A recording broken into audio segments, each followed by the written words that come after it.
പ്രിയപ്പെട്ടവരെ, ഒരിക്കലും നമ്മൾ മറ്റുള്ളവരെക്കാൾ മികച്ചവരാണെന്ന് അഹങ്കരിക്കരുത്. നമുക്കെല്ലാവർക്കും വ്യത്യസ്തമായ ലക്ഷ്യങ്ങളും പോരാട്ടങ്ങളും കഴിവുകളുമുണ്ട്. മറ്റൊരാൾക്ക് ചെയ്യാൻ കഴിയാത്ത ഒരു കാര്യം നിങ്ങൾക്ക് ചെയ്യാൻ കഴിയുന്നത് കൊണ്ട് മാത്രം നിങ്ങൾ അവരെക്കാൾ ഉയർന്നവരാകുന്നില്ല. നിങ്ങൾക്ക് സാധിക്കാത്ത പലതും ചെയ്യാൻ അവർക്ക് കഴിഞ്ഞേക്കും.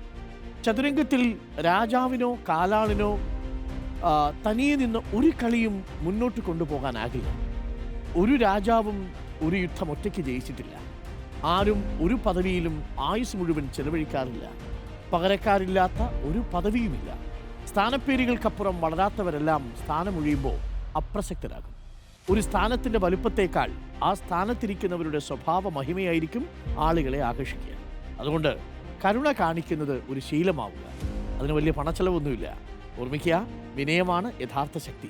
പദവികളുടെ പേരിൽ ഒരുപക്ഷെ ബഹുമാനിക്കപ്പെട്ടേക്കാം, എന്നാൽ വ്യക്തിത്വത്തിൻ്റെ പേരിൽ മാത്രമേ ആദരിക്കപ്പെടുകയുള്ളൂ. രണ്ടും രണ്ടാണ്. അപ്പോൾ പ്രിയപ്പെട്ട പ്രേക്ഷകരെ, നിങ്ങൾ വഹിക്കുന്ന പദവിയല്ല, നിങ്ങളാണ് ആ പദവിക്ക് അർത്ഥവും അലങ്കാരവുമാകേണ്ടത് എന്ന് മാത്രം ഓർമ്മിപ്പിച്ചുകൊണ്ട് നമ്മൾ തുടങ്ങുന്നു.